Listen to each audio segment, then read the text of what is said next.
Incredible evening, incredible morning, incredible afternoon, incredible greetings if you're watching the playback of this.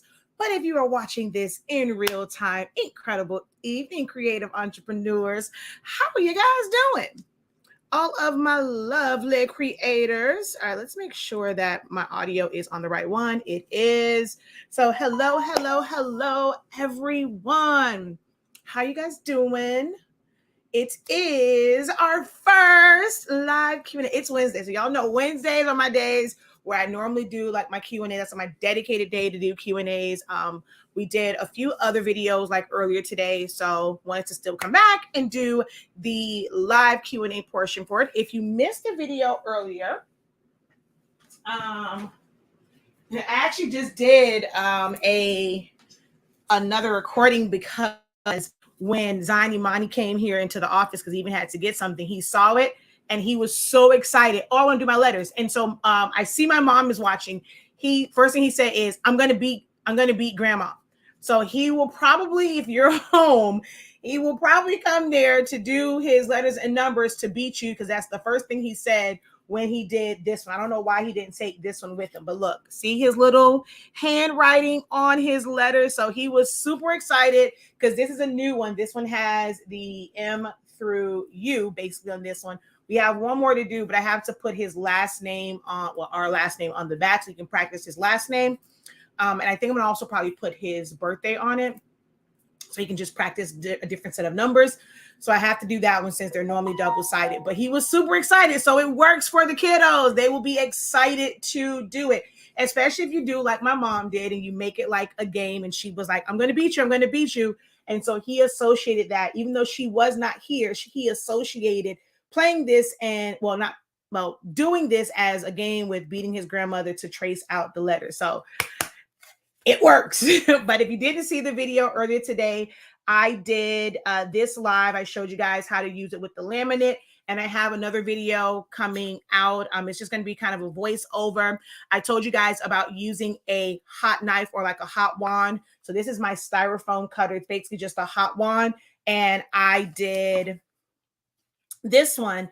And when I got rid of took off the extra laminate, I used my hot wand and it just made it go like butter. It also kind of sort of seals it to it. So you can definitely use the hot wand. I'm going to have that video out pretty soon once I kind of edit it down, because I'm doing that one as like a short or like a reel. But you can use your hot wand if you have one of those. All right.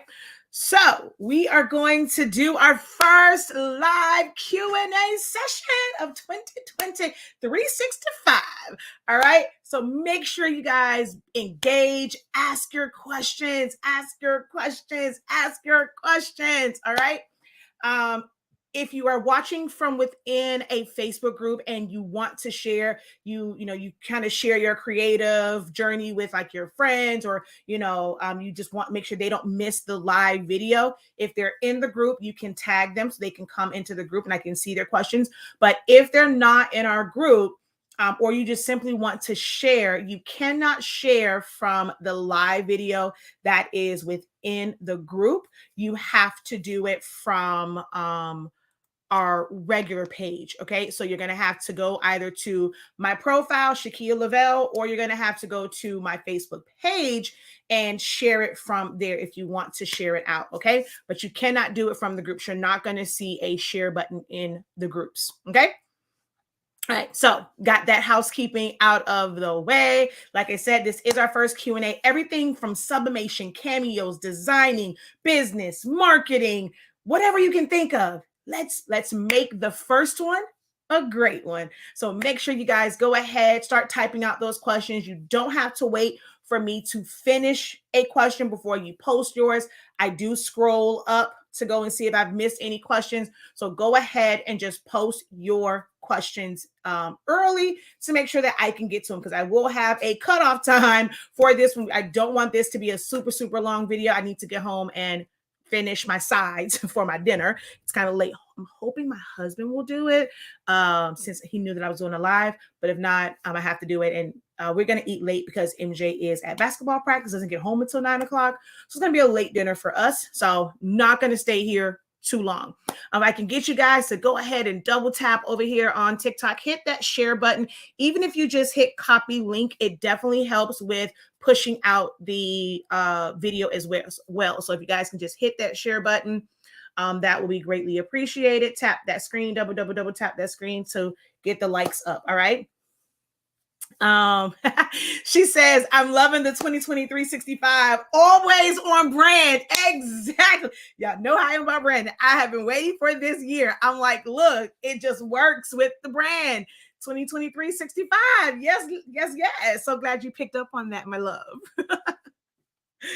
All right. So let me go ahead and do my little introductions. If you have been under a rock, I don't know where you have been, but I am Shakia the Professor. I put this on my post. I put the number one professor in the industry. Don't know if there's anyone else that calls themselves a professor, but I am the number one professor. But I am like one of the top instructors in this industry, from printing to sublimation. And I'm talking about having knowledge on almost every print method that you can think of. Inkjet printing with dye-based printers, pigment ink printers, sublimation printers, DTF printers, DTG printers, screen printing, having knowledge of that, having knowledge of eco-solvent printers, toner printers, offset printing. When it comes to the printers, your girl knows, a lot of stuff about printing, which is why one of our taglines is let the ink speak for you. And we're just, we are really about teaching you guys about the print industry as a whole. Digital press printing, which is kind of like a big laser printer. So any questions about printing, about your business, whether it's you're starting, you're building, or you're scaling, feel free to ask those questions. Sublimation, paper crafting, eco-solvent printing, I think I said that one, your cameos, print and cuts. I'm here to answer all your questions, troubleshooting questions. So let's make this a good one. Let's make this very, very informative so anyone can come back to the playback of this video and get a lot of great information. All right, y'all can help me do that. If you don't have a question, simply help out the algorithm. Drop a hey, how you doing? Give me like the wave emoji. Drop your city and state. Let me know where you are watching from. That still helps. And also give this video a thumbs up. If you're watching from your phone, double tap, because it'll still take the likes and things up if you double tap if you're watching from your phone. All right, so we're going to get right into this. Let's see first, are there any questions over on TikTok? Not yet, but hello. She says, I'm excited. Night Owl Customs says she's excited. Feel free to post your questions. Hi. Maddie Bella Designs, hello, how are you? Thank you for joining and jumping on the lives. And so now I see someone else. Does that say Miss Twerk? Do you have a video on YouTube for setting up an eco tank for sublimation? I did have one. I removed it. I may end up having to set up another one. I just got tired of people. Like for me, I never fill my ink up all the way just in case there's something wrong with the printer, and people were getting nasty, so I end up taking it down. But when it comes to setting up an eco tank printer, there's nothing special to it. I mean, people will do the videos and stuff like that, but there really is nothing to it other than following the Epson directions. And when it asks you to put the ink in, or even if you put the ink in beforehand, you're just going to put your sublimation ink in before anything else. When people first started using the EcoTank printers for sublimation, people would do conversion or setup printers because no one had the tops to the EcoTanks. So it wasn't the universal top. So it was like, okay, well, this is how you would get the ink in there, because people were like, well, how in the hell do I get this ink in this printer? So people were doing things like taking their bottles, pouring them out, rinsing them out, putting the sublimation ink in to be able to fill them. So they were needed when we first started with like using the EcoTank printers. But now almost every single company has the nozzles that are made for EcoTank printers. Okay, so you can throw a rock and hit a company that has the EcoTank. All of our bottles are keyed for EcoTanks. Although this is the same exact ink that you would use in a cartridge-based printer, and that's for any company. It's not going to be any different. There's no special formula for EcoTank printers. When someone says they have ink for EcoTanks, it just means that it's coming with the nozzle for it. So you're just going to take that, put it on top of whatever color it is.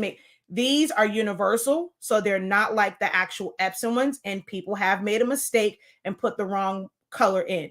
If you're used to cartridge-based printers, On cartridge-based printers, it goes black, cyan, magenta, yellow.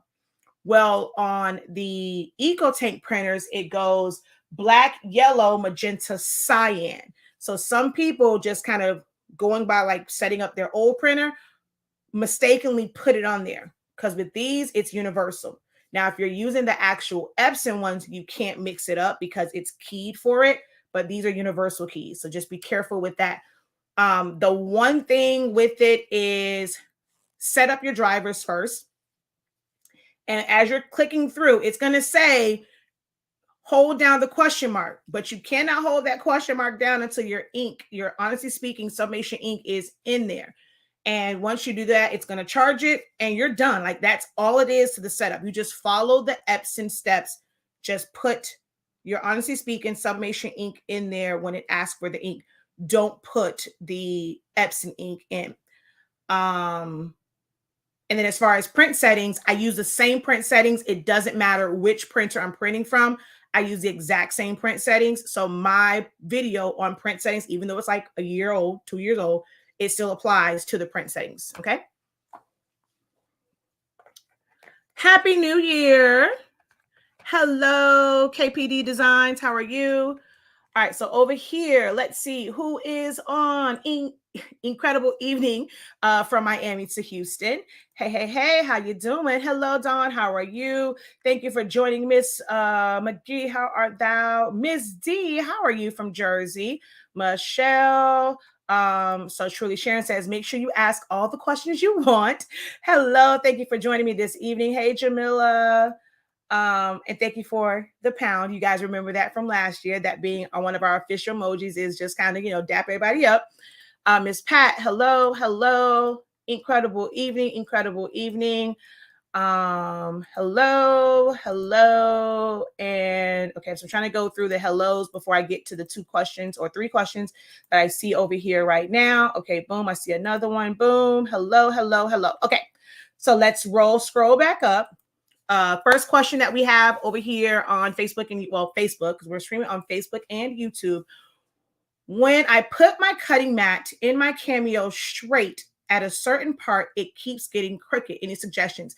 I need to know which Cameo machine you are referring to, the 1, 2, 3, or 4, because there are some 3s where there was an issue with the right roller and you have to kind of tape it up. So I do need to know which machine you are using. So if you can answer that for me. If you're not using a 3, I'll have some other suggestions for you. Let's see. I need to do some color t-shirts with a picture. Normally I use inkjet HTV transfers, but I kind of want to use my laser printer. What transfer paper do you suggest? If you don't have a white toner, if there's anything that is white in that design, it is not going to necessarily work on a dark shirt because you're not going to have that white underbase. So I don't really recommend it if you have just a toner printer. Now you can do toner printers and you can use the same exact A and B sheets that they use for white toners. You can use that if it's on like a cotton white shirt because the white from the shirt will show through. But for a dark shirt, you really can if you don't have the white toner. Have you tried your pigment ink in an EcoTank? We have. I don't use it to print out anything major. I have it. Well, we had it. That printer just went kaput on us. So we had it in the printer that even used for like packing slips and like just like regular office stuff. I did a whole video where I set up the EcoTank. Oh, you can watch that one. Even though it's not sublimation, my video when I set up my printer for pigment ink, it's the same exact steps for sublimation. So I did do that. I personally don't care for the colors, but I'm a stickler for colors. Others say they don't have an issue and the colors are fine for them. But for me personally, I do not like the output of the colors. And it might be because it was a 2720 and that is not a high resolution printer. And that might have contributed to how those colors look like from my 7720 and then printing from that one, because they are 2 totally different resolution printers. Now, if you put it in a 15,000 or an 8550, you might have better results. I can never tell you that because I'm not going to waste money. I'm not going to waste $700-800 on a 15,000 or 8550 to test that. But I know from the smaller format printers, I personally don't like the color output because they're made for dye inks.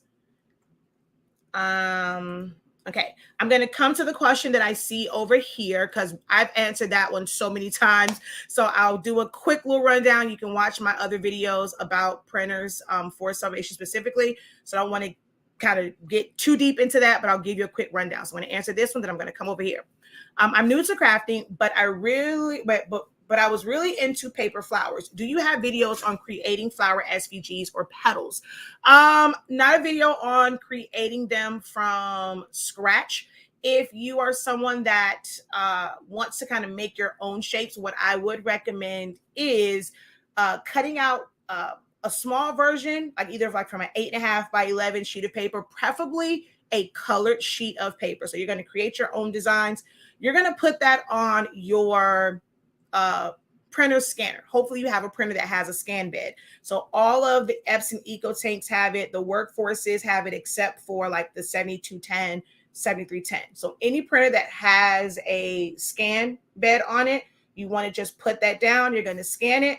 Then you can open it up in Silhouette Studio, trace it, and guess what? You have your vector file. And you can then size it up as big as small as you want. If you want to create the lines to cut, like, you know, to already have it where it will cut the end piece to bend it, you can do that. If you want to put certain things on them, like I label mine so I know like if I'm printing out a bunch, which flowers it goes to. So you can do all of that once you trace that out. Once you trace it, it's creating a vector file. An SVG is just a file extension, meaning it is vector. So hopefully that helps. All right, so over here, the question of what's the best Epson ET to buy for sublimation? I am not an advocate for ET printers. I am a workforce gal. I like workforce printers all day, every day. Now, when it comes to the EcoTank printers, you're going to get better results if you use one of the wide format ones, such as the 15,000, 8550, 16600, 16650. Okay. Those are going to be the better ones because they're going to have better resolution. A lot of people use the small format ones like the 20. It's so many numbers: 2400, 2800, 2700, 3760, 4700, 4800. And like if it says 4860, 4820, whatever, these are all still the same printers. As you get up there, the price goes up, but the quality is the same. You are paying, like those prices go up because Epson has added different features for how it's intended to be made, not for sublimation. So like the lowest grade one, you know, it doesn't have like a maintenance tank. It is not as single-sided, things like that. As you go up in the cost, it's things like having an Ethernet cable if you're going to have it, you know, in a bigger office. It's things like having duplex printing, having a automatic document feeder. These are things that you don't need for sublimation. The print quality is the same. The print speed is the same. So it makes no sense to purchase those small format printers. That's like $300, $400, $500 because it's not going to be better quality. Now, for me, the 15,000 and the 8550, I'm not a big fan of because they use dye inks and not pigment inks. And sublimation ink, as I have explained before, is made to match a pigment ink profile. You're going to end up getting darker colors. Your magenta is going to be very aggressive with your pictures. So how you print for like like something like this, you probably will never ever notice a difference, like as far as like major like difference in color. But something like a photograph, it's going to have a lot of red tones to it. Magenta is very aggressive because they use dye inks, which is a darker ink.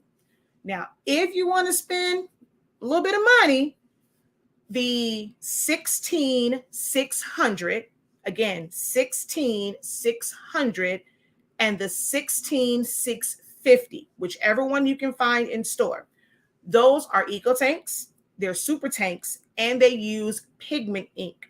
So when you put sublimation ink in there, it's no different than using a workforce printer as far as colors. So hopefully that can answer that for you. Let's see. Do you have a video on how to use the pens that come with the 4 bundle? No, because I think pens are pointless.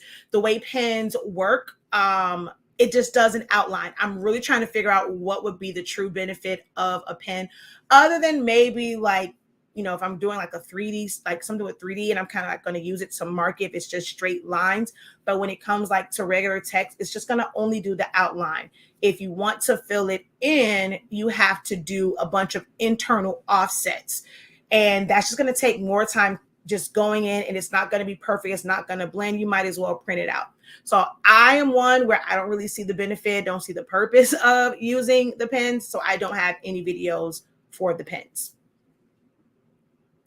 Okay, so a Cameo 3. I'm going to grab my Cameo 3. Thank you for going over it again. For me, you are very welcome. All right, let me grab my 3. The 3 is not my favorite. So it's not hooked up, so it's easy to grab. All right, so if you are having, let's say you don't have a Cameo. So this is the 3, okay?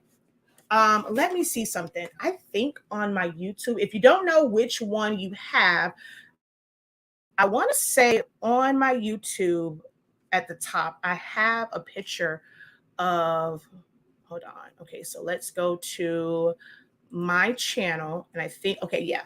All right, we're going to go here. And let me flip you guys around real quick.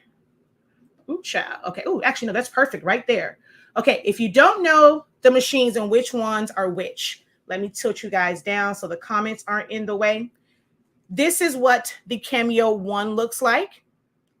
The Cameo 2 looks very, very similar, except instead of an analog and buttons, it has a touch screen. The Cameo 3 is when they lost their ever-loving mind and completely changed how it looks, and it has this big clunky cover over it. And the 4, of course, is the one that looks like this. That is your 4. So 1, 2, 3, 4, if you don't know like which Cameo you actually have. Hey, Shop Me and Zoe, how are you? All right, let's flip this back around. So there was a bad batch of Cameo 3s where the roller, ooh, hold on, this thing is heavy. Okay, so the roller to the, yeah, I'm on the right, no, this side. Okay, so the roller on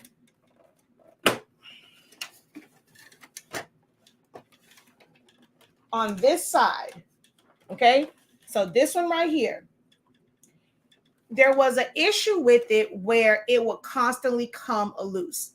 Even if you locked it in place, it would just unlock itself, and it caused, like, it would move, and it would cause your mat to move. So what you have to do is, I'm going to do it with just some what's this stuff called? Painter's tape, but you're going to have to do this with preferably electric tape.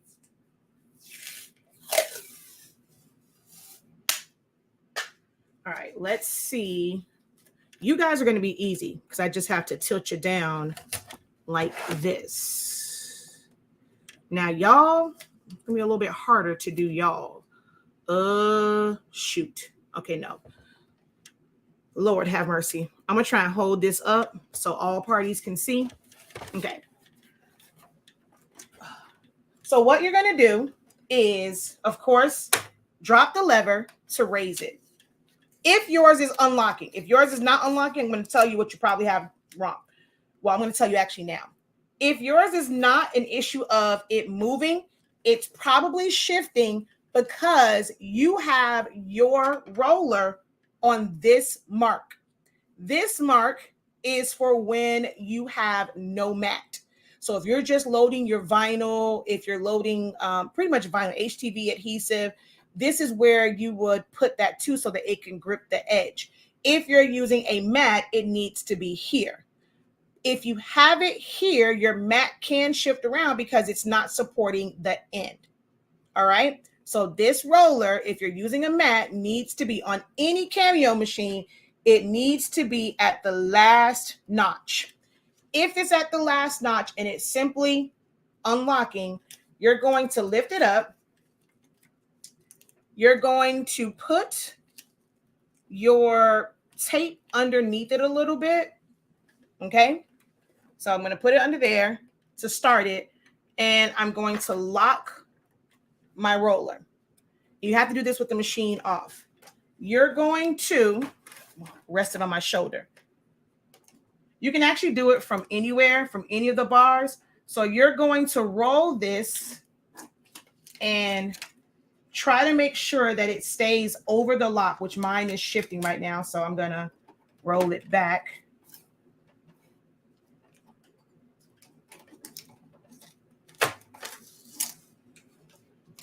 That's why the electric tape is better, because it's going to be thinner.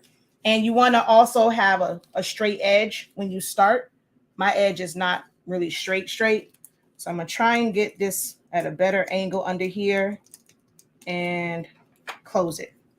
So we're going to rotate it. And you want to really pull it. And as you're rotating it, you don't want to do too much of it because you don't want it to be in the way. So that's probably like enough. And that's just going to, and you don't really want it on the bar. Like I said, electrical tape works so much better because you can really focus it right here.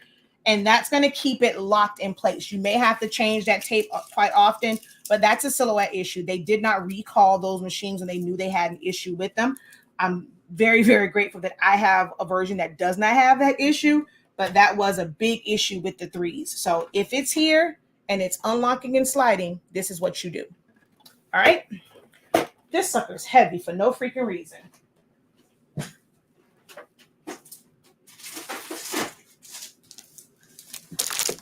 Oh, Lord, it got my shoulder hurting. Lord, have mercy. Ugh.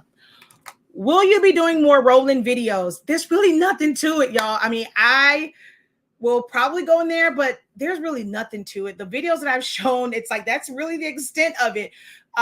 What you should focus more so on is the designing and how I design. I can use that with my Cameo. I can use it for sublimation. Once you have the rolling, all you're really doing is just putting the cut lines on it. You're going to send it to the rolling and it's going to print out and it's going to cut it. There's really nothing to it. Once you've seen one video for the operation of the rolling, that's all it is. So for me, just like if I'm working on some, or I'm not saying me, because I really don't do the print side of it. If like even is working on something, I mean, it's a matter of like just you guys are watching it print, but it prints slow as molasses. So it's just watching it go. So I'm not sure what all you want to see. If you are wanting to know just about like designing for it, then that's where any of my design videos, any of my classes will be of better value to you than just me doing a random video, because there's really nothing. And if you're looking for videos where you're using heat transfer vinyl, I don't really use mine for HTV. I don't do the eco solvent prints for t-shirts with my rolling. It's not what I got mine for. So whenever I'm using mine, I'm either going to use it for adhesive vinyl, for stickers, decals. I do have a job that's coming up in about a week and a half, almost like 2 weeks, where I'm going to be doing senior posters. So it just allows me to print directly to adhesive vinyl. I put that on the posters and that's it. So outside of that, I'm not sure what type of videos you're wanting. If you can be a little bit clearer, I can probably do a video if you have a specific request, but I doubt I'm going to be doing like an excessive amount of rolling videos because there's really nothing to it other than, you know, knowing how to save it from Silhouette and then apply your cut contour lines. That's it. Let's see. I could use the rolling videos too. There's nothing to it. Like it's the cutting and not getting the white shading. Okay, so I would have to waste vinyl for that.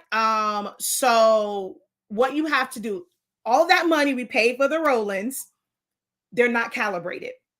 So there is a calibration tool on there where mine is calibrated now. So I can do it just to show you how to do it. But when we did ours, I think we probably did maybe about 10 to 12 runs to get it just right. But there is a calibration one on there. It's best if you use really cheap vinyl. Don't use your good HTV for it. You want 651, very, very cheap. The actual printable vinyl costs a little bit more, but it literally prints out 2 squares, one on one side, one on the other, and then it will cut it. You have to then measure it and then tell it to go up like negative 0.1 milliliters or negative 0.005, like depending on where it is. And then you'll run the test again to see if it cuts that black box out like exact. If it doesn't cut it out exact, you adjust it again, like you measure and you adjust it again until you have it lined up. They really don't come calibrated. I'm not sure if it's because it moves around in transport, but to pay that $6,000, you would think it would be calibrated, but it's not. So we went through the calibration process. If you don't want to go through the calibration process, when you are designing, you have to manually add a bleed to it. There is no feature to automatically have it bleed like the silhouette does. You can click print bleed and it will put a print bleed on it. If you're not going to calibrate, that's the only way, is to have the bleed, but have the cut line inside of that bleed. So I have some, you can check out my YouTube channel. There's some over there. Like I said, I'll probably do maybe 1 or 2 more, but I really won't be doing a lot of like rolling type videos because there's nothing to it. It really isn't. What kind of sublimation printer do I have? I have an Epson 7720, 2 Epson 7210s, and a 7820. So I have 4 Epson workforce printers. I have a Epson 2720, which I have to try and get back online. And I have a Sawgrass SG500. Out of all of those, I use my workforce printers. My EcoTank one and my Sawgrass, they are simply for testing purposes and to be able to answer questions when you are using our sublimation paper. I don't use my Sawgrass on a daily. I actually just set it up and I was not impressed by the colors at all. I have a Workforce 7840 printer. I noticed I had black sublimation ink on my design. It looks like the ink is building up under the carriage. Any way to prevent this? Do you do an excessive amount of printhead cleanings? That's usually like if someone does like a lot of printhead cleanings, you're flooding your printhead, and that can happen. You can also just do daily, like do weekly or bi-weekly maintenance. If you feel like it's building up, take your cartridges out. You want to get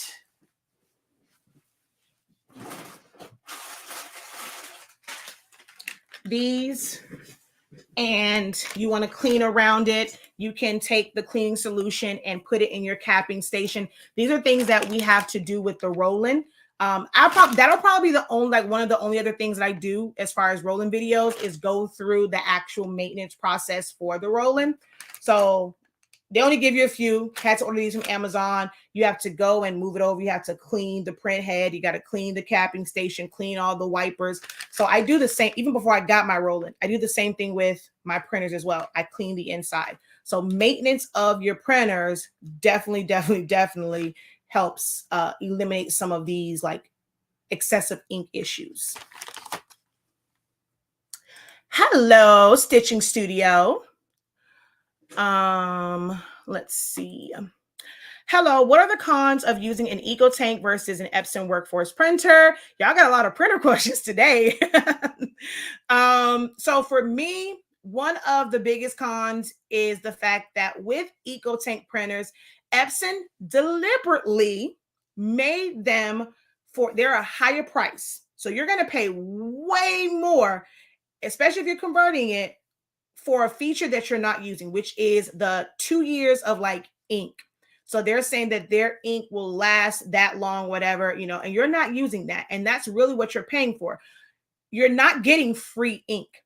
The equivalent of what you would have paid for in cartridges, they're giving it to you in the bottles of ink. So you're paying for something that you're going to, most people just toss. Some people try to sell it to those who use those printers. So that's one of the first things for me. You are charging way too much simply because it uses ink and there are no cartridges. And the reason, which, don't get me wrong, I understand why they do it. If it's an EcoTank printer and you're not going to be purchasing ink frequently from them, you're not purchasing cartridges frequently, if they just sell you that printer, they're not going to make money on the back end. So they charge you on the front end for having like the ink and stuff, and the fact that it comes in a bottle, because it's going to be very few refills. Whereas with a cartridge-based printer, they sell it to you at a lower price point because they want you to be a slave to their cartridges, to keep buying their cartridges. And then you get less efficient features, or like specs. EcoTank printers don't have the same resolution as a workforce printer. Even your smallest workforce printer has better resolution than a $700, $800, well, no, not the $800 one. The 8550 print resolution is on point. But with that 15,000, less resolution than a workforce printer. It prints slower. The workforce printers print way slower than the workforce. The EcoTank printers print way slower than the workforce printers. So that was the third thing for me, right? And then for sublimation, color-wise, every single EcoTank printer except the 16600 and 16650 uses dye-based ink, which looks like food coloring. Sublimation ink is more like pigment ink, because that is what the color profile is made to match, because they are inks where it looks the actual color. If you look at the ink for an EcoTank, like let's say yellow, it looks orange, whereas pigment ink looks yellow. The sublimation ink looks yellow. So it is formulated for that. So when you're doing sublimation with the EcoTanks, you're going to have too many, like you're going to have colors that are going to be accurate. Your color gamut is going to shrink significantly. You're not going to really be able to get those neon colors like lime greens and magentas, teals, and teals are already a really hard color to get with a pigment ink printer. It works better with dye, but by you putting those colors in there, it's going to be really hard to get those colors. And then just in general, your color gamut is going to shift. Your grays don't come out well when it comes to an EcoTank printer. You're going to get more of like brownish tones or purplish tones when it comes to your grays. So for sublimation, it's a no for me. Workforces, better color accuracy. It prints out faster. So you can use plain paper setting and just get amazing prints for sublimation. So those are just a few of the things that are like cons for me for EcoTank versus the workforce. Now, what some people find to be a con of the workforce is having to refill the inks. We, of course, have made it a lot easier. A lot of our customers say that it's not as messy when you're dealing with other brands because of the fact that you don't have to take the top off of ours. You literally just have it like this, poke a hole in it, and draw it out. Our syringes and needles are bigger than anybody on the market. Everyone sells 10 milliliter and a 14, I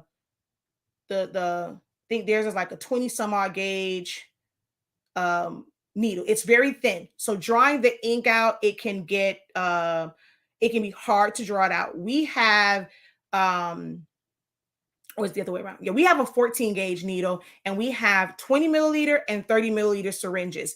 It's a breeze pulling it out. It's a breeze pushing it in. And you have more control over. You don't have to worry about like it spilling out unless you're like me and doing a video and not paying attention. So we've made it to where it's easier for you to use cartridge-based printers.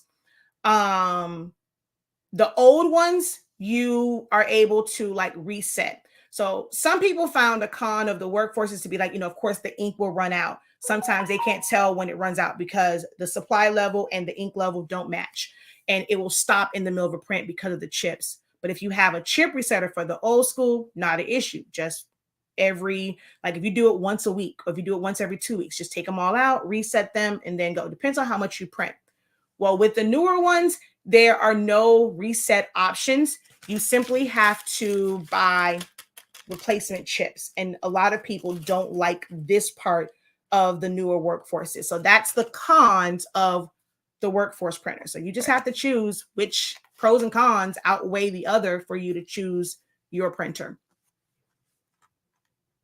So what about the Sawgrass? I mean, It's a true sublimation printer. So it's going to be, good because it's a true sublimation.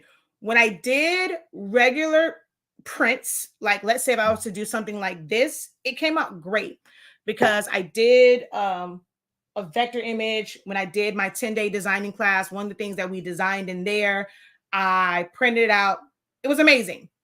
When I did a mouse pad for my mom and her coworker with pictures, I did not care for the quality.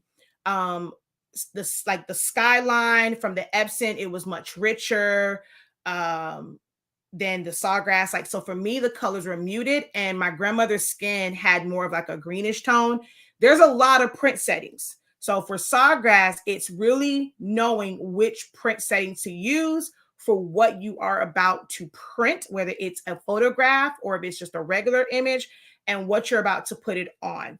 I'm still working that out because I've had my Sawgrass for a year and I just set it up before I was determined to at least get it set up before the end of 2022. It goes through a lot of maintenance cycles, I will say that, but they say the ink still lasts a long time, but that sucker is always going through maintenance cycles. So that's just my very because I'm a neophyte when it comes to this experience with the Sawgrass. All right, we are at 46 minutes. We got through a lot of questions, all about printers, but a lot of questions. I have an Eco 1050,000. Okay, you can definitely try it. I can't tell you one way or another how it's going to print out. I recently see you use DTF. DTF, what size film was it? And is it okay? So I did not do DTF myself. You won't see me doing. Oh, I'm not going to say that. I have an idea of how I could possibly use DTF, but it won't be for a shirt. It's not going to be anywhere near what you guys are thinking. So I might try that out. I don't print DTF. I order DTF transfers. I don't need another printer in this house. It's not something that I'm going to do a lot of. I don't subscribe to the, oh my God, this is life-changing. Oh my God, I hate reading vinyl. I actually happen to like reading vinyl. So it's not this like super, it's going to replace everything in my life type situation for me.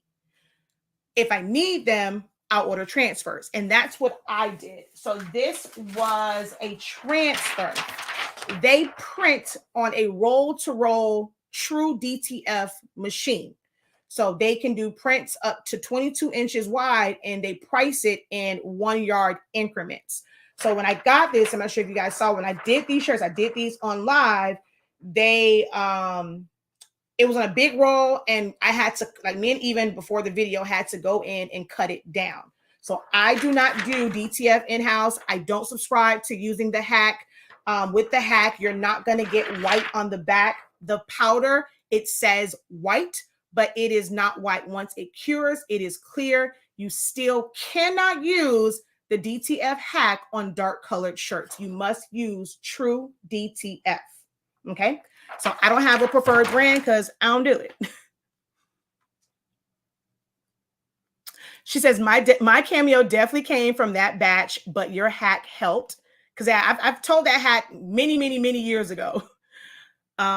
Let's see. Good evening. Good evening. If you have questions, feel free to go ahead and ask. Double tap that screen. What the heck? Oh, no. I'm about to turn y'all off. 471 likes. What? Oh, I'm about to mute myself and y'all can't get no information until them likes go up. Y'all are really being stingy with the double tap. Oh my gosh. Y'all are being very, stingy with the double tap over here. Thank you guys for the follows though. Y'all killing the follow game. I mean, y'all are killing it with the follows, but y'all not too kind with the double taps. All right. So exactly. Hit that like button. All right. Next question over here. What? Okay, I'm gonna change the title of after this. I am changing the title of this live video to printer Q&A because that's all y'all are asking about are printer type questions. I'm here for it. So I think I'm definitely gonna change my keywords.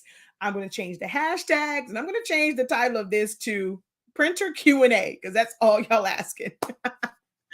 All right, so are you asking about the 8550 for just regular prints, like if you do chip bags and cake toppers, stickers, Jet Pro 3G, or are you talking about for sublimation? So hopefully you're still on. So for the 8550, are you wanting to know about it being a regular printer or for sublimation? She says, boom, 1K, just like that. 1K, just like that. All right, let's see. She says Dollar Tree has, well, it needs to be with the rolling. I mean, that the length of it, if it's at least a yard, that would work. But it needs to be at least, it always says it can do 12 inches. I mean, 10 inches, but yeah, it needs to be at least 12 inches.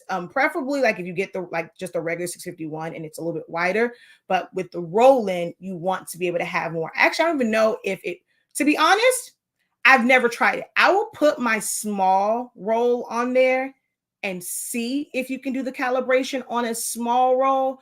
But the one that I did, it took up the full 20 inches. So you probably won't be able to use the Dollar Tree one because it's not 20 inches. Can they book a one-on-one session to assist with calibration? No. I'll do the video and that's about it. Like it's pointless to sit there and kind of spend that money for like literally for it to like print out. I'll do the video and then they can do it from that way. I won't do a one-on-one session for that. Most people will probably say yes, they will take your money. I'm not going to do it. Let's see. Whenever I cut eco-solvent designs with my Cameo Plus, I always have white showing. How do I fix that? It really depends. In the words of Ludacris, when I move, you move, just like that. That's what came to my head, but I wasn't thinking real quick. All right. So it's a couple of different things. I have a video that I go over what I do for print and cut. Although it's on cardstock, it's going to be the same thing for your eco-solvent prints. You want to make sure, one, first with eco-solvent, because they don't sell standard sheets and you're cutting them down, the first thing is going to be making sure that you are cutting those sheets down completely accurate and it's no shifting when it's printing. If it shifts when it's printing, or let's say part of it is short and you have your page set up to a certain size, those registration marks are not going to be in the right spot. It'll read, but it's going to make your cuts off a little bit. That's number one. Number two, how are you setting up your file? 93.65% of you guys don't zoom in when you are designing. Now, all of my students, especially my design students, know we utilize the zoom religiously, okay? When you go to trace something, if you bring in an image, even if it's the silhouette, like automatic trace, I tell you, zoom in, because 9 times out of 10, when you do that trace, you really do have white there. But because you never zoom in to actually see, turn your line color on, don't have it match whatever it is, you know, it's there, make it to where it's like red or something, and look and see where it's at. I have a few videos where I've showed that. When I did this one right here, I manually cut this out because the trace left too many white areas and I needed it to be like right to the edge. So I have a video where I talked about that with this and using your edit points. But for a lot of people, they look at it and when they trace it and just see the red line and it's zoomed out, you're thinking, oh, it's right to the edge. It's not. It actually, the line is already creating that white.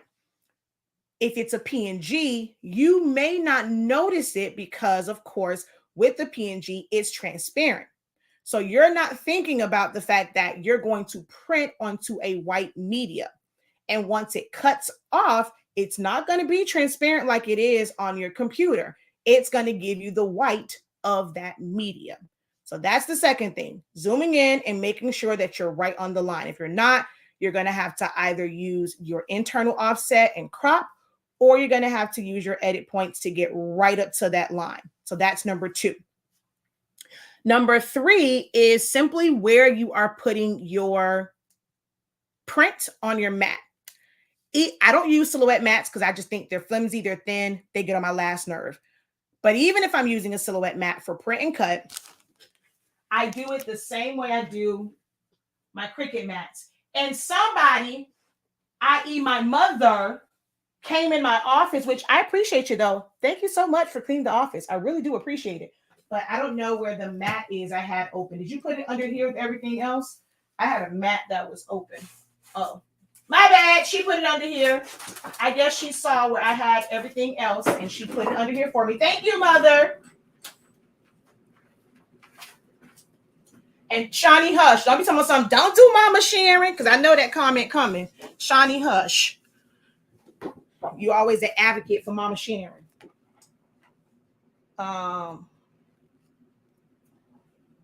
Okay, so I set up, and I still have my Minnie Mouse, my rhinestone design on here. I set up every single mat. I should have brought another so you can see, where I know exactly where to put my material. What this also does is account for the tracking issues. Your mat's gonna move. You get to about a good 15 inches and it starts to shift. So by me doing this setup, which of course I have a video, it already accounts for the shift. So when I put my material, put my paper down, I've already accounted for it shifting. If you just kind of put it right on the line and it shifts, that can cause it to be off as well. So I set up all of my mats with this border. I calibrate all of them, and it makes it to where I have perfect print and cuts. No matter which material. She said, don't be talking about me, Mama Sharon, my girl. You're very welcome. Hello, welcome to the live broadcast. Right now for workforce printers, you can't, unless you want to pay an arm and a leg on Amazon, which is like way above market value for it. The current workforce printers are the 7820, 7840, 7310. Those are your current workforce wide format printers. I don't really see the point in buying a small format. Well, I'm not going to say that. You can buy a small format workforce printer, but I know like before, the one that was like compatible to the 7720 was only like $50 less. So if you can find one, we don't sell the cartridges for them. We only sell cartridges for the 7820, 7840, 7820, 7840, 7310. So 812s, and then the old workforce, we sell the 252 cartridges. You'll have to find someone that has cartridges for yours. You can still use our ink, but you got to find your own cartridges if you get a different workforce. That video will be on my YouTube channel, Silaholics Anonymous. The clickable option in the bio will take you to my Linktree, and then you'll find my YouTube channel. So it is on Silaholics Anonymous. Okay, wait, I see a question over here. So how do I make a pattern in Silhouette Studio? I need pattern image. Wait, I had pattern image I wanted. It took 2 images. I took 2 images and it won't crop to the size I need. So you cannot weld it. If you're going to put 2 images together, you'll have the whole one, and then the second one you will basically crop down, and then you will group them together. You can't weld 2 images together. If you weld, it really just fills it in. That one is one I'll show you what I mean in what this thing called Silhouette Studio. All pigment ink is the same. It's no different. So if Epson changes their numbers like we change our underwear, so it's very hard to keep up with all of their numbers, but all pigment ink is the same. So the pigment ink that's on our site will work in that printer as well. I am holding out for that one. The Juliet did not tickle my fancy. It didn't get me wet because I have enough 12-inch cutters. It's not 12-inch, it's like a 16. But I had the Solo. Don't really use that one. I don't really have a desire for it. Now, y'all know I don't do the Cameo Pro. I don't advocate for it. I don't recommend it. If it works for you, cool. Being the fact that I have all four 12-inch ones, and especially really having the 1 and the 2, even that god awful 3, that Pro, dumb is all get out. I don't advocate for the Pro at all. And a lot of people who have it end up coming back and saying the issues that they have are the issues that I've been talking about since day one. So I don't advocate for the Pro at all. Now, I am interested in the Romeo because it is 24 inches, just to be able to have that 24-inch cutter, and the fact that they have combined a craft cutter with a commercial one because it has a true servo motor like head, and it moves like my US cutter. So I am intrigued by that. The one thing that I did not like with looking at the Juliet was how it feeds, like feeding it from the front and then having to push it back. Like, that's dumb. I'm sorry. Because what if you have a really long print? It's real cute when you're using just 12 by 12 and just kind of push it back. But what if you have to do like a 10-yard run because, hello, we have a good print head, a good cut head, and we want to do a good 10 yards. Who got time for that? So based off of what I saw with the Juliet, I'm like, this ain't gonna work, homie. Because again, I know cutters. So unless I see something different, I won't be spending my hard-earned money on it. Now, if by some chance my truthfulness does not scare people away and I happen to be sent one to try out and test for a true, authentic review and feedback, I will gladly accept it and will test the hell out of it. The Solo, a lot of people like it. I'm kind of played around with it. I don't see what the allure is, so I haven't done anything with it. I like my Cameo, so I haven't done anything with my Solo yet, but I am intrigued by that Romeo. Someone says, let me just head on over there. Okay, let's see. Okay, I saw that one. When selling sweatshirts on a website, how do you feel about giving the brand an exact color of what you are providing? The brand, I mean, if you're leaving the branded sticker, tag sticker, what the hell you get sticker from, Shakia? If you're leaving the branded tag in there that it is a Gildan or whoever, like they don't have a tearaway tag, I mean, you can, but that ain't nobody's business. It's the brand that I use. Like the average person is not going to really, oh wait, hold on. Let me get rid of this so that on this video, it makes sense to what I'm answering. The average consumer doesn't know the difference between, okay, this brand, that brand, and like, making this whole, well, this feels so much better. I want this for my brand. If you are selling, like, especially if it's like custom shirts, them jokers buy ish from Walmart, Target, and buy some generic shit all the time. Now, if it's for your actual brand, I can see you wanting to, if you wanted to have a certain feel, a certain drape, a certain sizing, you as a creator testing out different ones, getting different feels, and wanting a specific feel for your brand. Imperfectly Qualified, baby, their stuff feels amazing on the skin. Okay. But just for customs, like, they're not paying that attention. We as creative entrepreneurs pay that so much more attention to say, oh, this shirt is heavy. It feels hard. And we're quick to say, my customers don't like this. I promise you, your customers, if that's what you're giving them, they don't know unless they have an option. And what you can do is like what we do, you give them an option. Some of them will take the lower price option. You can get the same exact shirt. You can get it on this Fruit of the Loom, or you can get it on this high quality shirt. The high quality shirt that has a better feel, it might drape differently. It costs more money. You take your pick.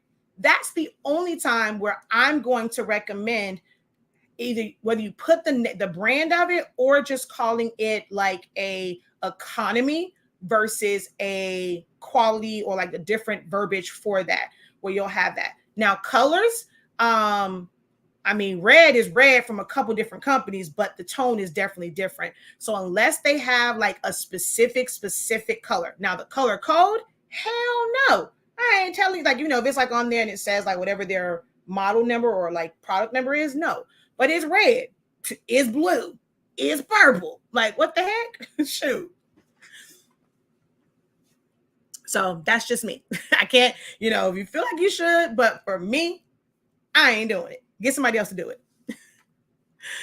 All right, so let's go over here. Where are we at? Oh, we're at an hour. So I might as well stay. He's even going to say, why did you come home at 8:30 if he gets out at 8:50? I'll give you guys 30 more minutes because I might as well stay here and go pick up my kid. Mother, please tell my husband I will go pick up his child. I might as well. It's freaking 8 o'clock. All right, so I got to pull y'all over here. So y'all got to be all in my grill so that we can come over here. All right, so we're going to flip camera and we're going to take you guys over here. Oh, Lord. Okay, wait. There's not too many more questions. All right. She says, amen. Okay, so let's say we had I'm just going to do it for a tumbler. I know it's always so easy to do a tumbler size template. So I'm going to go 9.35 by 8.25. Okay. And then I'm just going to bring in dang it, which pattern paper can I bring in? Dang it. Okay. Shoot. I'm trying to think what pattern. Okay, I'm just gonna do it like this. All right. So I'm gonna take a 12 by 12. So 12 by 12. Okay. And I'm just gonna fill that in with the pattern because I don't know which one I can bring in to where it's already a set size. Let's do something that's geometric. Let's go. Do I want to do that one? No. Let's do. Oh, this one has hearts. Okay. Let's say we do this one, right?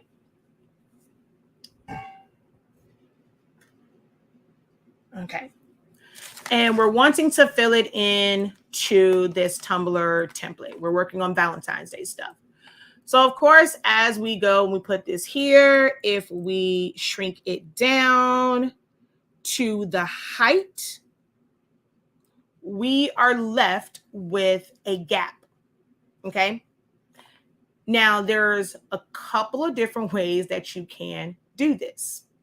Technically, I'm not sure if you're building, like making your own patterns, but if you bring it in and you just crop it down.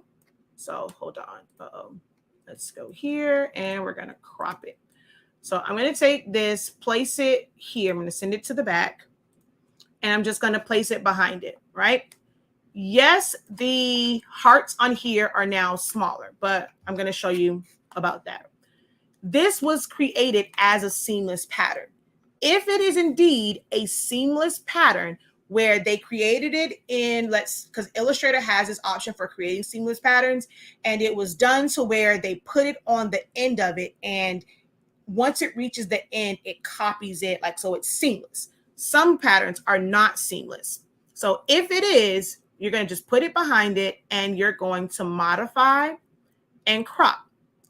Now, if you wanted those hearts to be smaller, you're going to open up the fill panel and you're going to go to the pattern fill and you're going to go to advanced, and right here for scale, you're going to take that scale down. It is going to make this like these over, just like this over here, where it's a smaller heart and it's not the big pattern. So you see the difference in the size of the heart. But as you scale it, because it is a seamless pattern, you're never going to see that line of demarcation. As you scale it, it is going to simply repeat itself as small as you get it. Now, once we reach the top, so the sides were seamless, the tops and bottom was not. So here, we are starting to see where that pattern ends. So you would have to simply, you can go to pan and push that up, but of course on the bottom, it's still gonna show. So you would just take your scale up to or use your up and down arrow to where it fills in and you're not going to see that line of demarcation. Now, if the pattern doesn't line up, so let's say, okay, so we have this one here, and you said you wanted to take 2 and weld them. So I'm going to go like this, and I'm going to duplicate it. So of course, this does not line up with this side. I'm going to move it over because this isn't the part that's for this. If you were to take these 2 because they're overlapping and weld them, it's just going, you see how it changed it? I'm going to undo because that was the line. I'll even take the line color off, but you can see where that split is. All right, because they don't match up. So if I were to put these 2 together and I weld it, it's not like Photoshop where you put them together, you weld it, and makes it one. It's just going to fill it in with the whole pattern anyway. Now, if you wanted to cut it off, like, so let's say I got to figure out, okay, this goes to about right here, and that's where that pattern's going to end up at. I'm going to take my transparency down just to make sure it's lining up. Okay, so about there is where these 2 match up. We have all of this extra here. So I'm going to take these 2. I'm going to send them to the back. This right here is my template. So that's this piece. I'm going to copy. I'm going to paste in front. Hold down Shift. Click, they should not be grouped together. I'm going to click on this one and I'm going to crop. I'm going to take my threshold back up. I can now group these together and they seem like one seamless print, but they're not. They are 2, and I just crop the end of this off. So if that's the issue that you're having, watch the playback over on YouTube. That will correct it for you. If it's something different, I highly recommend that you join one of my classes so that you can get in the student union, and I can give you specific help. If you post a picture and give me a small video of what you're doing, I can help you a little bit better, as long as I can do it in 15 minutes or less. But you have to be enrolled in one of my classes to get access to my student union. Okay. All right, let's turn you guys back around. Oh, speaking of classes and student unions, commercial break. If you guys don't know, this weekend on Saturday, so this Saturday, January 7th at 1 p.m. Eastern Standard Time, we are having a strategy session. So some people will do things like vision boards, which works for some people. I'm not big on vision boards. I will be attending a vision board event February 4th here in the South Florida area. If you guys are in the South Florida area and you're interested in hanging out with your girl, I'm going to be on the panel to talk about business and things like that. And that's more so what I'm going for on the panel side. And I'm going to have some of my HS Ink design products. I'm going to be a vendor at this particular event as well. I probably won't really participate in the vision board. I'm not big on vision boards. I'm big on writing it down and making it plain. I have this weird thing about vision boards because most times when you're doing vision boards, you're getting a bunch of magazines and you're cutting stuff out. And to me, that's kind of stalkerish. I just get real stalker vibes with cutting out of a magazine. So I don't like vision boards at all, at least that kind of vision board. I know you can do like digital ones and just find pictures, and that's still team too much. I don't need to see pictures of certain color.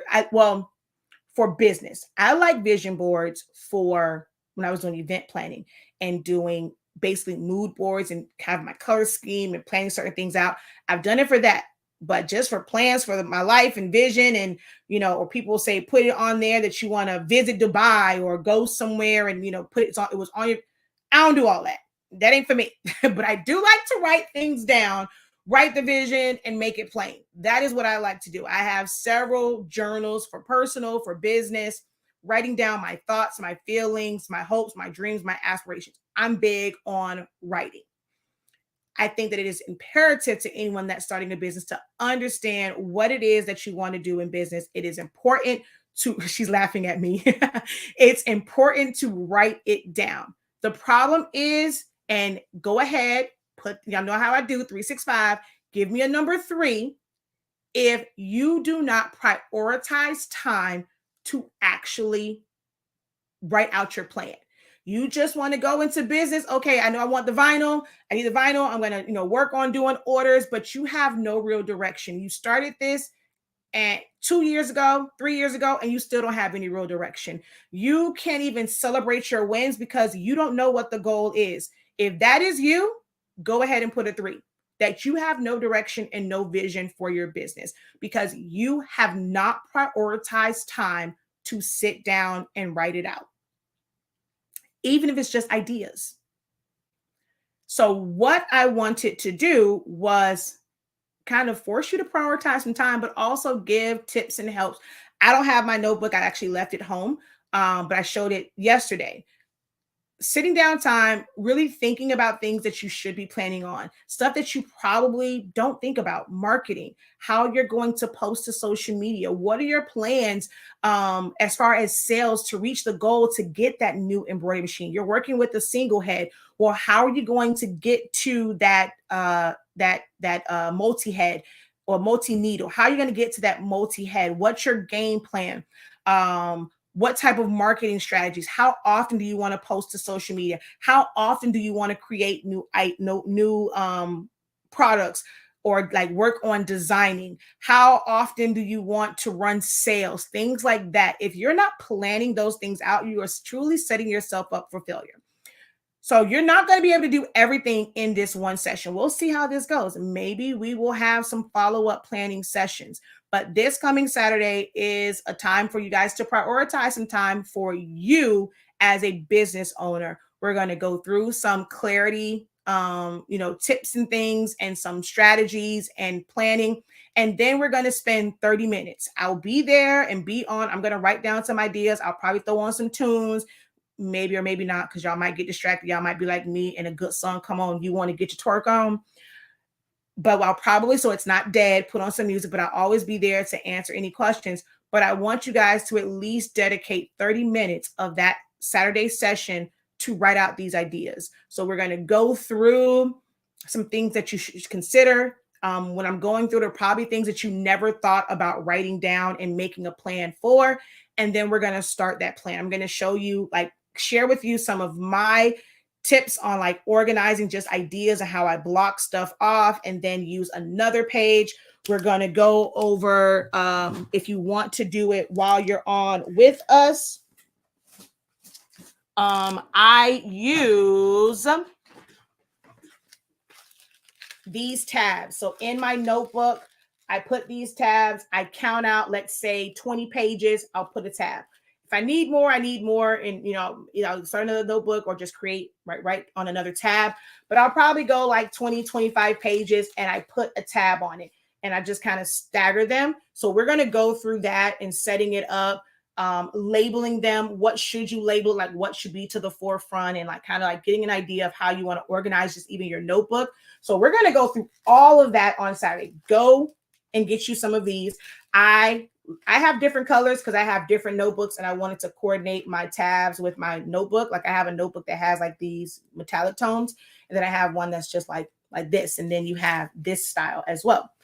So we're going to go through that, setting up our notebook so that we can write things down as far as order goals or marketing and just ideas, if it's sketches for designs, just kind of having it all in one place. So that's what we're going to do on Saturday, starting at 1 p.m. Eastern Standard Time. It's just the same price. It's the same price as one of my regular classes, $23.65 to join us on Saturday. The link I'm going to put right here in, I didn't copy it again. Let's go over to my screen so I can get the link for this, because I copied something else, so it went away. So let's go over here, and we're going to flip this around.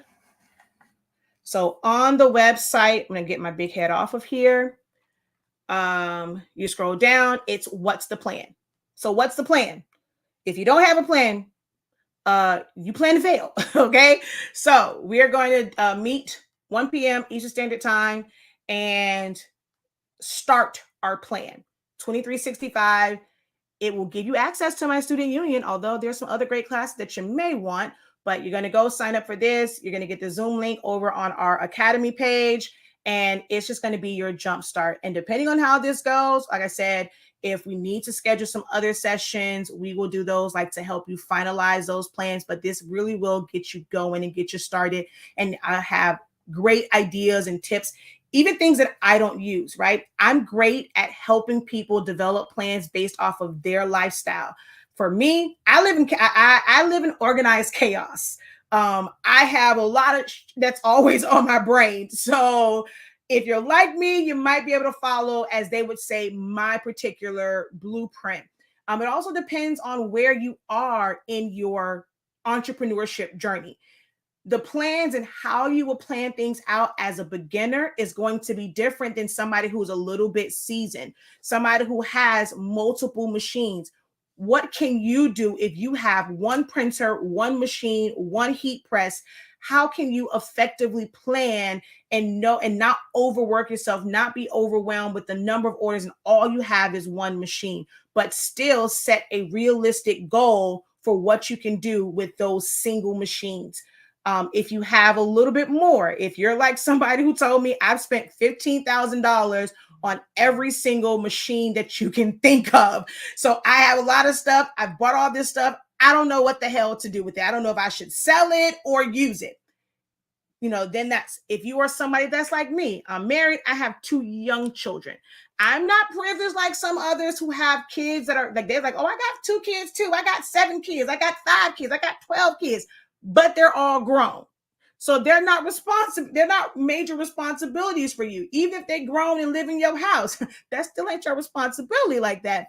Whereas for me, I make certain decisions for business based off of my family life. So if you're like me, maybe some of the things that how I process stuff can help you.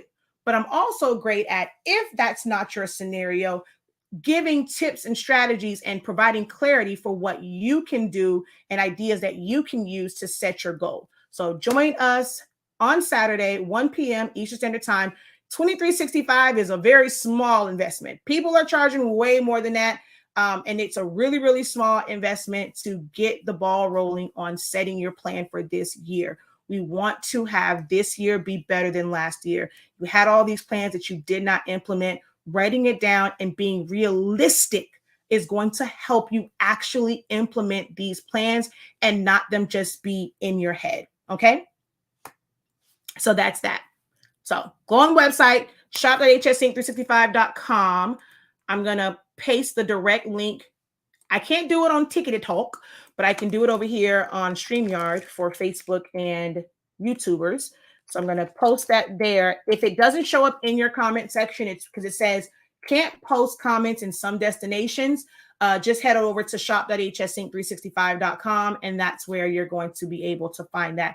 On the home screen, it is right up under our thumbnails for our sublimation collections. These are clickable too, guys. So you can click on that and it'll take you right to those collections.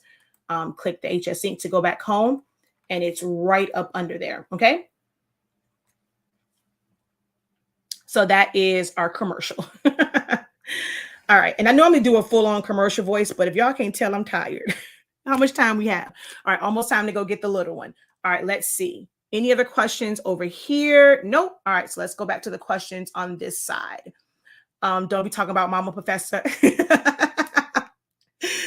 I guess a lot of people got printers for Christmas. Exactly. Let's see. For sublimation, I have an 8550. I have not set it up yet. Would love your opinion. So it will be a great printer. For me, the fact that it still uses dye ink for the regular black, the cyan, magenta, yellow, and gray, those are dye inks.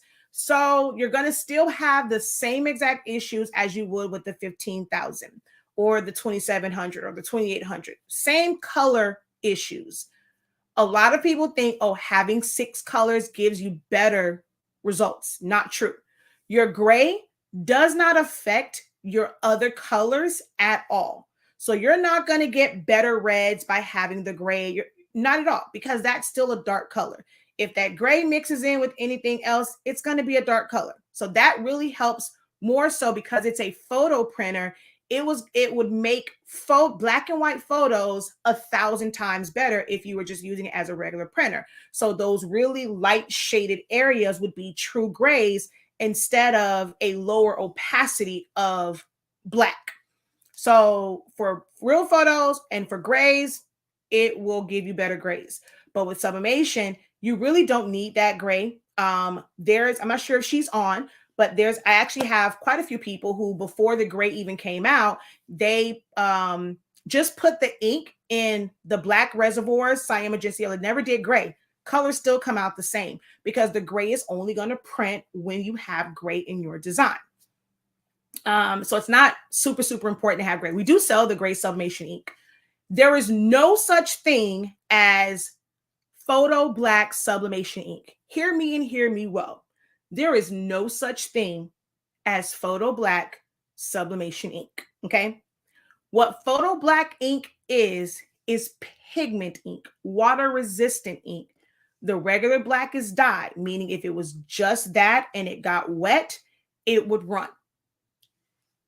The photo black is pigment ink. In your smaller eco tanks, that's actually pigment ink. For the black, it's photo black ink for those. No one thought to do photo black until, it was said that it was photo black, but you've actually been using a reservoir that uses photo black ink or pigment ink all the time with the printers before, even the 15,000, that's a pigmented ink for black. So when you buy our ink, because it's 140 milliliters,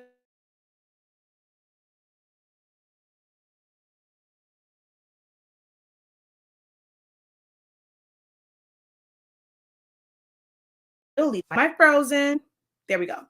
My color on here, my husband has to fix these colors. Color over here, amazing. Over there, not so much. I don't know what's wrong with this, man. I don't know what's wrong with the color, but you can use the one black and pour it into both reservoirs. What most companies call photo black is what we have had all along. Some companies have that rusty brown, very, very like dark or medium brown for blacks. And it shows when you are over sublimating, right? So their photo black is what our black has been all along, because I formulated this black. It was a mixture of things, and I created this formula for it to be dark like this. Of here, the LED lights are making it look a little bit lighter than what it is, but it's still not that rusty brown one. So we've mixed it. We actually have more of like a purplish or bluish undertone on ours, which is why my black tumblers kind of have that plum look and not a brown look, because I formulated our ink to have more of a bluish or purplish undertone. So you guys can see over here that it's a darker color. Most people, their photo black is this, and their black is brown ink. So that's what that whole thing is. So you can take, when you order ours, if you get the 6 inks, you're going to get 2 of our blacks and you're going to get the gray. You take one black and put it in both reservoirs. So that's for that. Okay. And it has good resolution. The double blacks does help if you have black designs, because it's going to go over it twice. So even if you're using plain paper setting, actually, I think the photo black might only activate if you're using the photo setting. If I'm from when I've troubleshooted with someone, I think the photo black doesn't actually come out unless you use one of the higher ones. But with our paper, we recommend that you use plain paper setting. So for those who use the plain paper setting, they've said that their photo black seems like it doesn't move. That's why I said that. Like, it's not going to move a lot if you're not using one of the premium settings. But yeah, we get great blacks, but that would be the only thing. Like, if you use a different paper than ours and you're using like premium matte, it would end up using both black inks, and can probably give you richer blacks if you can, get richer blacks, although we get great blacks with our paper and our ink. But resolution, it's a higher resolution than the 15,000 because it's meant to be a photo printer. That's the only other thing. So is it worth an extra $100? No. A lot of people jumped on the 8550 because for about a 6-month period, you could not find the 15,000 at all. And the 15,000 had a lot of issues with jamming. And I think it was not just a Sublimation printer paper issue. Epson realized that there was an issue because that was a really long time. So much so it's where we thought they were discontinued and then they came back. So I think they went back to the drawing board because too many people were having issues with it jamming and they were pushing the 8550 and a lot of people got that. Now that both are available, either one will get the job done. My printer calls for light black. Well, which printer do you have? I don't understand when I print pictures with people faces for Sublimation, it comes out dark. It's not dark. You have a lot of magenta. I explained that in the beginning of this. You'll have to watch the replay of it, but it's because I guarantee you are using an EcoTank printer and the ink system is different. So how it processes the ink is different. You're going to have those issues when it comes to photographs and printing from EcoTank printers. You can do things such as adjust your saturation, adjust your magenta. So on that second screen, when you go to Adobe RGB, you're going to see like the saturation and like the magenta level. You can adjust those to take out some of that magenta. But magenta is very, very aggressive in Sublimation printers in general. Actually, in any printer, magenta is aggressive, which is why if in a Roland, you have a setup of cyan, black, cyan, yellow, magenta, magenta, because magenta is a very aggressive color. It's one that's used a lot. So that kind of tells you, even from the Roland, they could have used any color. They could have had a double cyan, double yellow, but it is double magenta. So because it's aggressive, it shows on EcoTank printers.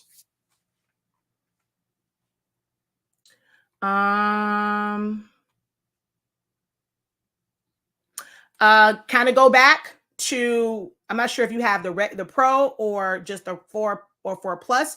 If it's not reading it, watch my video on print and cuts. It can be a number of things. Questions like that, it's really best if in one of my groups you give me like full detail. Show me a full video of when you send it to the printer.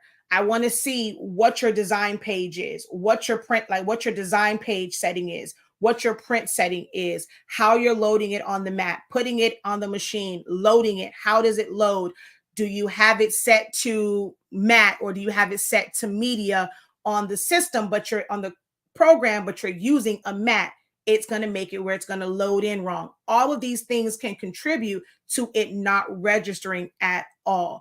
If you're putting tape to hold down your material, it can sense that shadow and that color from that. So there's a lot.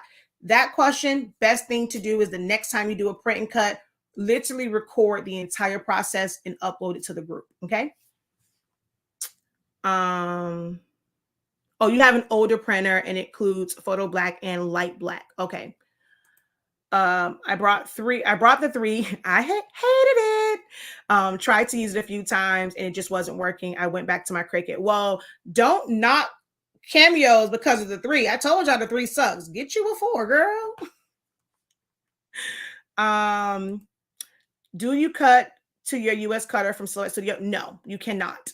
I have a GCC Puma cutter and a Cameo, but I want to cut bigger. So the only ones that you can actually cut directly from the Silhouette is if you have the GE Lite. So you have it's a GraphTech Lite or LTE. You cannot cut to any other cutter from Silhouette Studio. So she says, I would move my media up higher than the top of the borderline on the mat. My Cameo 4 Plus will read the registration marks. It must only be a Cameo mat, not also I must use only a Cameo mat, not a Cricut mat. So if you calibrate your Cricut mat, you will be able to use it. With the Silhouette mats for a Plus, if you notice, you only have numbers up to 14 going the width and then 15. So it is a little bit off. There's a specific place that you have to place it when using the plus, because that particular mat is really only 14 by 15. So there is a notch over that you're supposed to line it up at. She says, you're talking about me. 3. Thank you guys for being honest. Hey, Alexis, how are you? How is your content studio going? Yeah, a Cricut mat is fine as long as you have calibrated. If it's just a straight Cricut mat and you have not put those lines on it, it's not going to read, because the Cricut lines do not line up with the silhouette lines. So you have to calibrate your mat.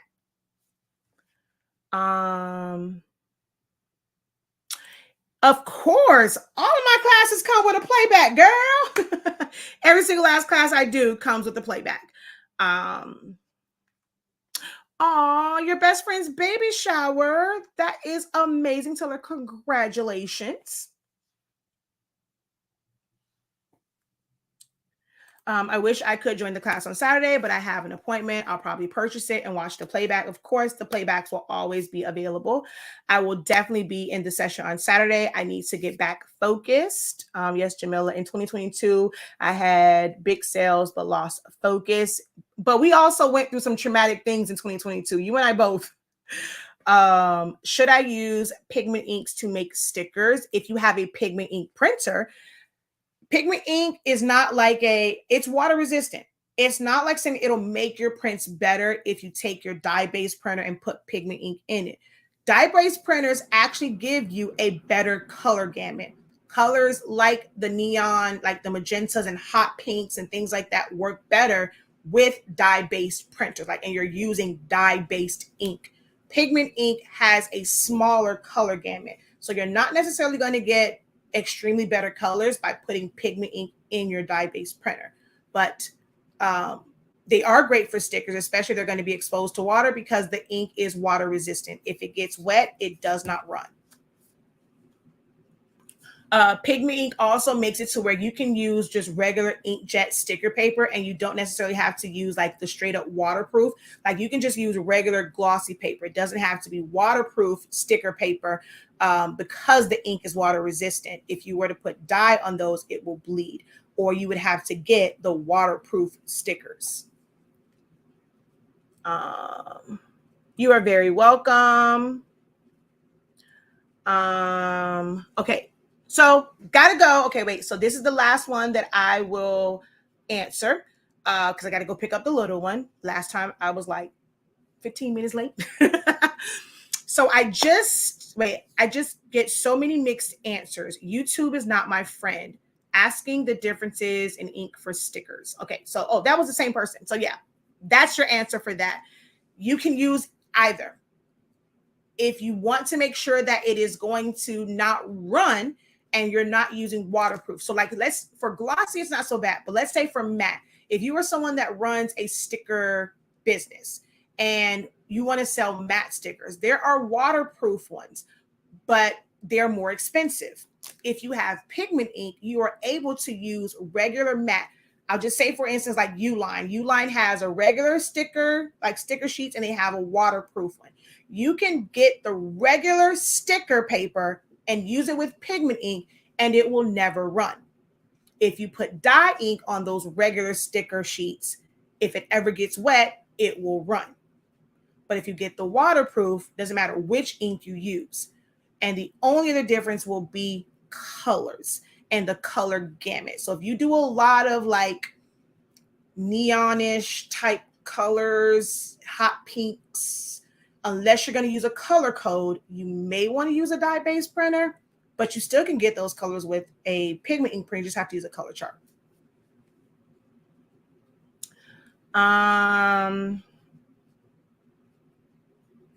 So if you calibrate it, I just need to see a video, love. Just shoot me a video and I can probably pinpoint where the issue is.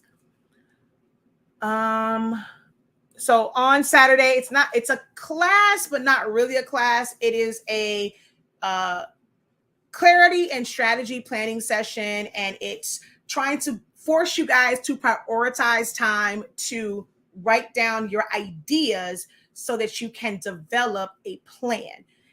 Going into and just say, okay, I'm going to make a plan for this, and you haven't even organized your ideas, it's going to be hard. You're going to sit there, you're going to be frustrated. So I'm going to help you organize your ideas. Think about some things and goals for this year for your business. And this is just about prioritizing time. So I'm opening it up to where it's like, okay, you're going to come and you're going to make sure that you're focused, attentive in class, listening to the ideas and the strategies. And then we're going to spend 30 minutes writing out our ideas so that we can develop a plan. If you are not going to be able to attend, this does not work if you don't prioritize time. If you cannot attend, truly look at your schedule and say, this is a block of time. This is an hour, hour and a half, because you can skip to like the other parts. This is an hour, hour and a half, even if it's just the 30-minute part of it, where I can sit and write. Or maybe you will listen to the playback part of the tips and strategies that I will give you or recommend, and then you're going to pick a different day based off of those strategies and things. You're going to sit down for 30 minutes, not create a plan, but write down your ideas. Ideas are not plans. You build your plans based off your ideas. You can have a long laundry list of ideas and it can be overwhelming. You're going to probably need to narrow that down, or take those ideas and break them up into different sections. Things that are long-term, and or maybe we can push that to where you're going to work on it in Q2 or Q3. If it's like a plan to get like a new machine, what do you have to do so that you can organize those a little bit better. So write down your ideas for business, for growth, whatever, startup, figuring out which machines you want to use, weighing the pros and cons of them. And once you have your ideas, you can then work on a plan of action. Okay. So that's what that is on Saturday at 1 p.m. Eastern Standard Time. But if you're going to get the playbacks, it doesn't work if you don't prioritize time to do the exercise. Okay. Will Photoshop Elements work in conjunction with your Photoshop class? No. Photoshop Elements is not the same as Photoshop. That was a very clear answer. So see, you scoured all over YouTube and you finally found me who can break it down for you. So if you have not hit subscribe, I hope that answer alone made you hit the subscribe button and hit that bell so that you're notified whenever I come live, because I'm about to get off right now because I got to go pick up my little one. He gets out of practice in 7 minutes, but his practice is literally a minute and a half away from the office.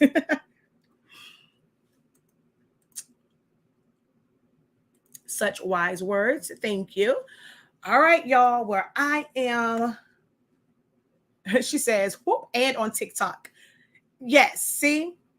But that gives me an idea. Like, I am trying to create shorter content. So questions like that makes it to where I can create reels or TikToks like the Q&A ones and just answer those. So I thank you for that, because I'm actually going to go back and write that down, since I know that, that's a question that people are probably looking for and they're not finding the answers. So it won't be probably a detailed video, but I'm going to try my best to do a short or a reel or a like standard TikTok on answering that. So thank you for that question. All right. Have a incredible night. I will. All right. So thank you guys so very much. Don't forget to visit the website shop.hsink365.com. You are more than welcome to join my Facebook groups. We're going to have some things I'm going to do exclusively in my Facebook groups, but do understand I use the @everyone feature in my group. So if you have an issue with it, I don't know what to tell you, because I'm going to use it. If you're in a bunch of other groups that use it and they annoy you, I don't think you can turn it off for specific groups. You have to turn the feature off completely, but then you'll miss my videos. But the more you engage with my videos, comment when I'm putting out videos, you will organically be notified. So if you don't like the @everyone and you want to turn that feature off, please make sure that you are actually interacting and engaging with my post in my group, as well as my actual Facebook page, Shakia Lavelle, so that you are organically notified when I go live or make a post. Okay. All right. Until next time, have a great one. Continue to unlock your creativity and be incredible. Peace.